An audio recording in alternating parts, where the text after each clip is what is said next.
right, let's go to Michael Giere, big-time author. You can also read him on Bull Elephant once in a while. Mike, good to have you with us, man. Good morning, John. Great to be back with you again. Following Ellie, boy, what an intro, huh?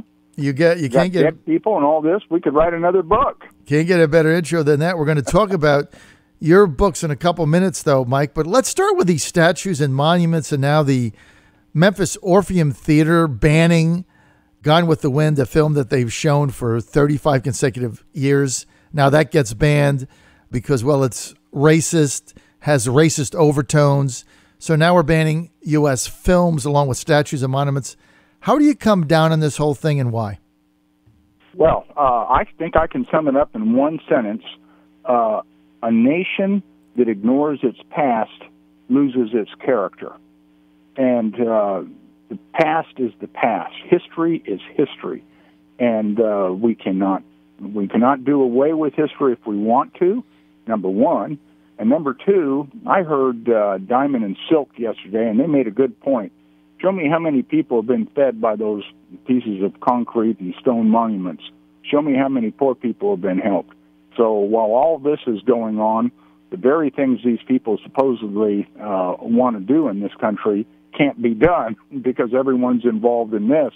You know, I've written my last two articles in the Bull Elephant. Thanks for mentioning it. I do a weekly piece there. My last two pieces have been about Charlottesville.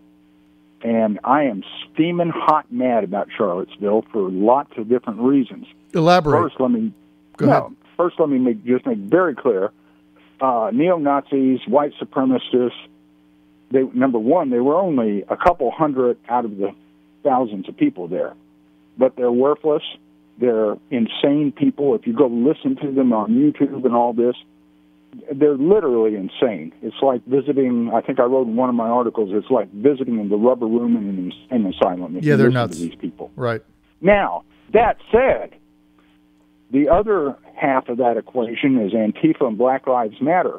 How soon we forget about all the cops across this country assassinated, 5 in Dallas at one time, 5 cops shot dead, and you don't hear a word about it anymore. It was a Black Lives Matter event. Black Lives Matter leadership endorsed it and still endorse confrontations with police, quote unquote. We're still having police assassinations, and I am boggled by this contradiction. Thirdly, following up on my last two articles in Bull Elephant, I want to know something. Where was Terry McAuliffe? Where was Brian Moran?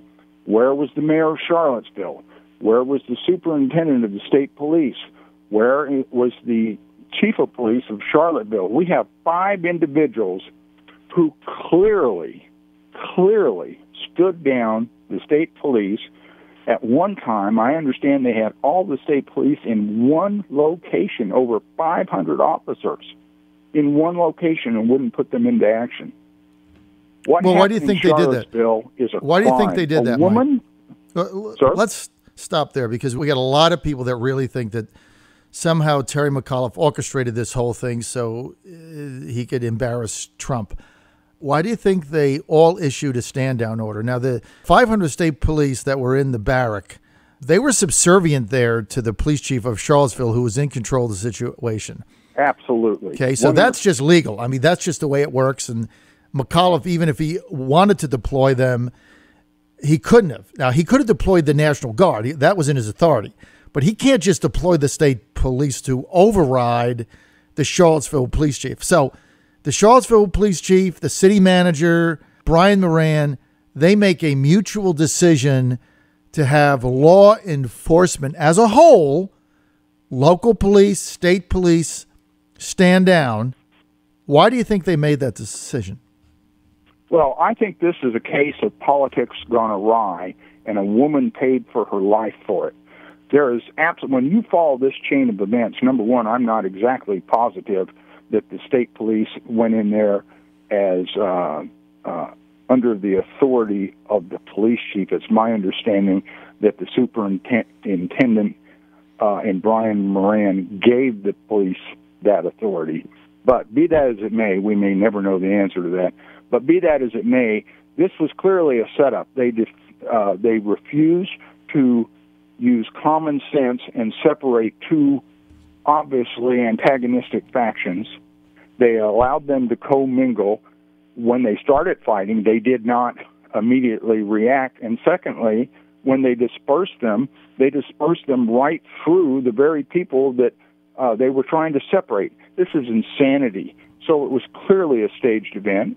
I think McAuliffe and all the rest of these groupies are so filled with hate.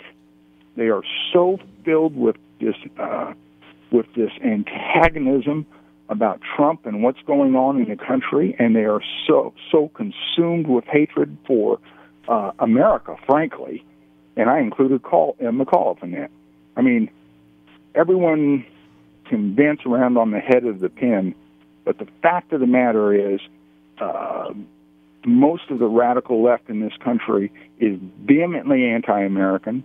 They vehemently despise everything that Donald Trump and you and me and others like us think, and any way to lie, steal, cheat, or smear us with the taint of radicalism is what they're going to do. So, Mike, let me just ask you this straight out, because let's get to brass tacks here, because you're making the allegation / suggestion that Terry McAuliffe, Brian Moran, Charlottesville police chief, city manager, superintendent, head of the state police, that they conspired to find a way to allow violence to happen on their watch. That's your allegation.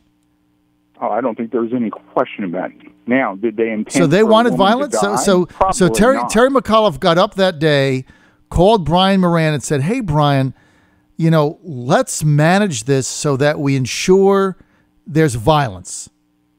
Do you really believe that? I think they got up and said, let's do everything possible to make this a national story of the right wing and what they do and how they're just Nazis and supremacists.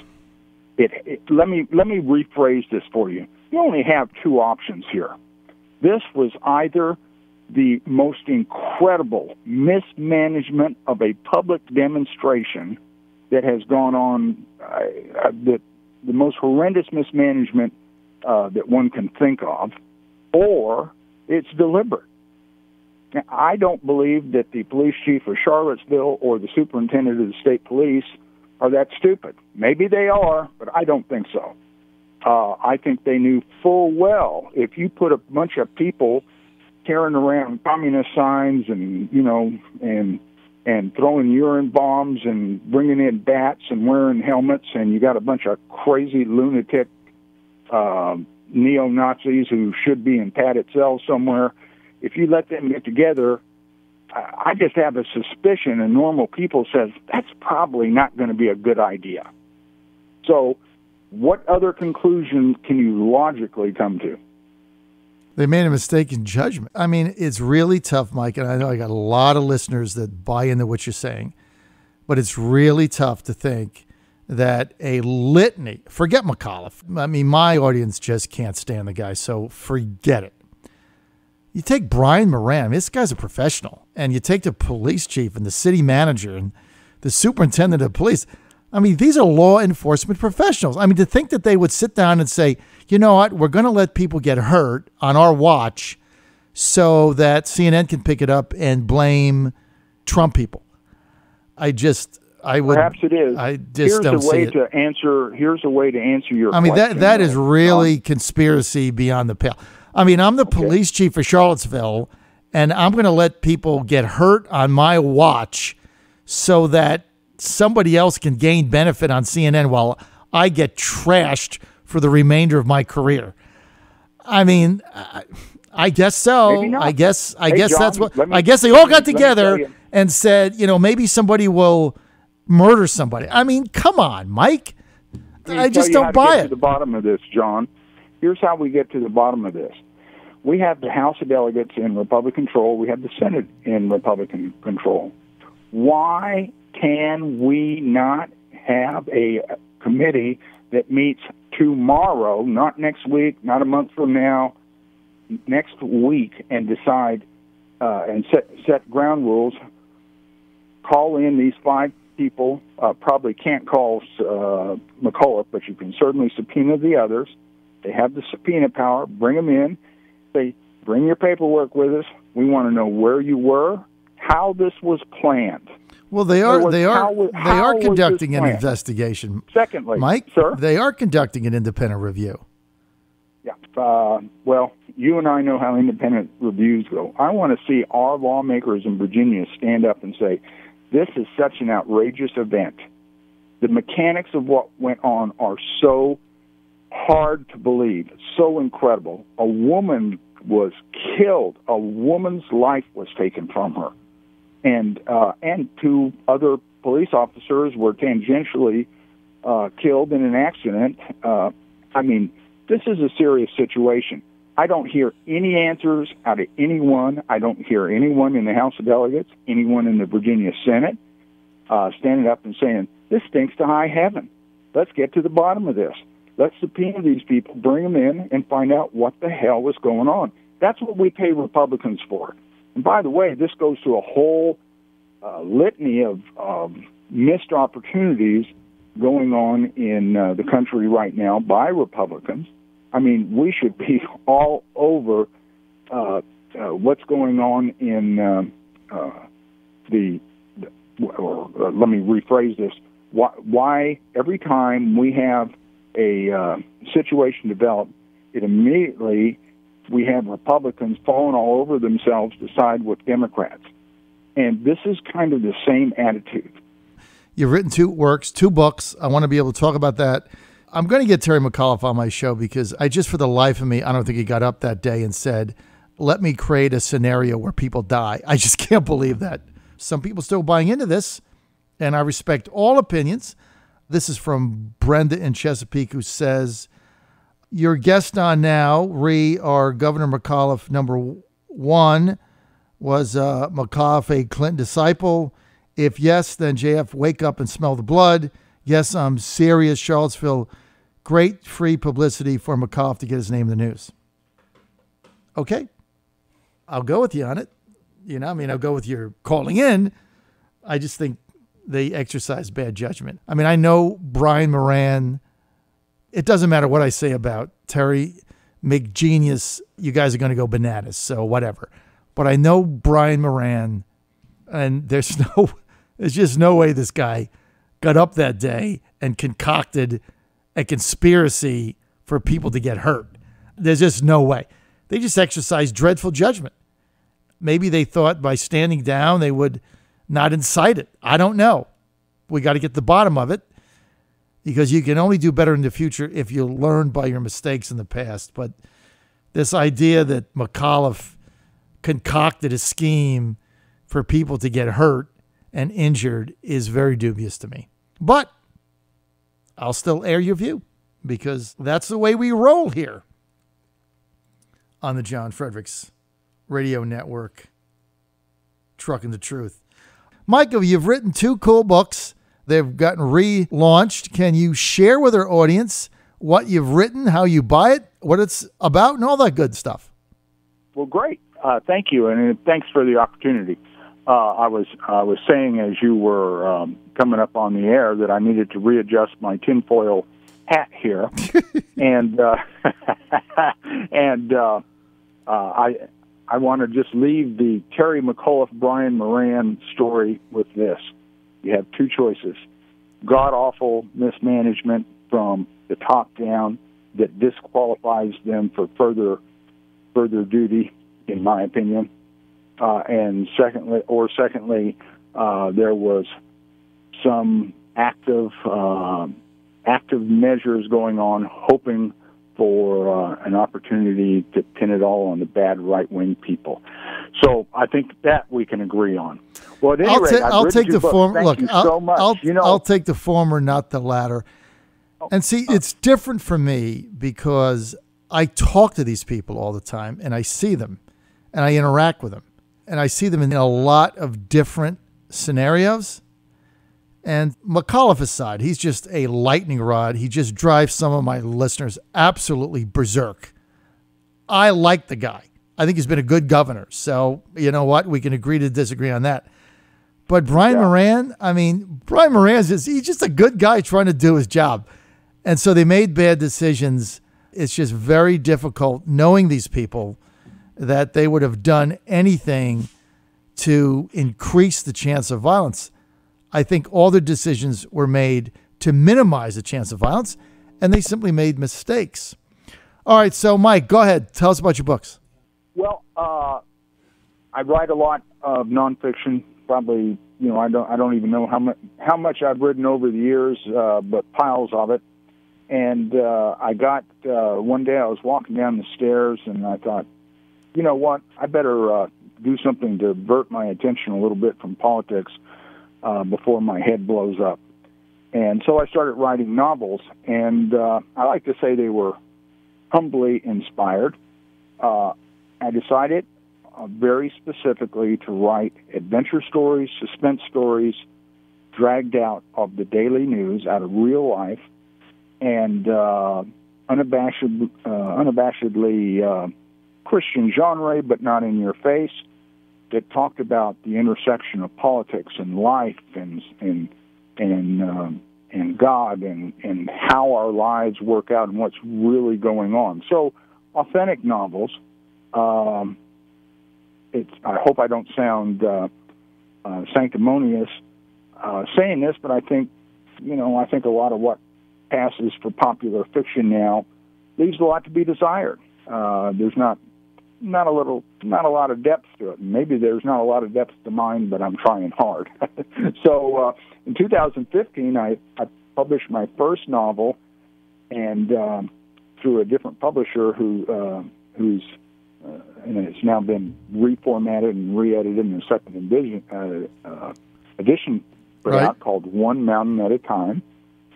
And it's a suspense story about a dad and two children lost in the mountains in a surprise snowstorm. And do they survive? And of course, you have to buy the book to know if they survived. But really, it's also a story about what we do to our families, how we destroy our families in our culture today. It's a story about an alcoholic dad who's gone for a year in rehab and comes back after a very uncomfortable divorce to spend a weekend with his kids. And it takes you through the incident, by the way, is real, right? Based on a real incident, right? And many of the characters you meet in the book and their dilemmas are true, real dilemmas of real people that I've cataloged over the years. And so it's kind of a story about sin and the consequences of physical and emotional and innocent sin, and how all those things are working out in our culture and in our families. So I think it's authentic, and it's gotten really stellar reviews, and it's sold well in its original first edition, and so it's back out. And it's really a series of books, John, and the second one is out for a couple of weeks now, called Justice on the Mountain. And it's a interesting look for our times, because pieces of that story are out of the news as well. And it's a story of how do people of faith, how do good people deal with violence? Do they turn their back? Do they confront it? How are we called to do that? And I think you'll agree there's going on in the world right now tremendous Christian persecution all over the world. So I think it's a relevant story, and it's a relevant story for us in this country as we look down the road for the next decade at least. They sound fascinating. If people want to buy them, Mike, where do they go? They go, they're available on Barnes & Noble, Books A Million. All the retailers have them up on their websites. Amazon, of course, has them on their website as well. So if you go to Amazon, you can just put in Justice on the Mountain, and it'll pop up, or One Mountain at a Time, it'll pop up. And they also, if they can't find them on the web. They can go to Smashwords, places like this, and they'll pop up. All right, but typically if you go to Amazon, you can find them, right? Oh, Mike, absolutely. give the Yes, two sir. titles They'll pop again. right up. I got to take off. Give the two titles again. The first one is One Mountain at a Time, and the second one is Justice on the Mountain. All right, Mike. Thank you. Good luck. Don, I look forward to reading thank you so them. much, and best of luck to you, and thanks for the good discussion there to get in front of my books. Anytime, Mike. Anytime. Thank Good luck. you.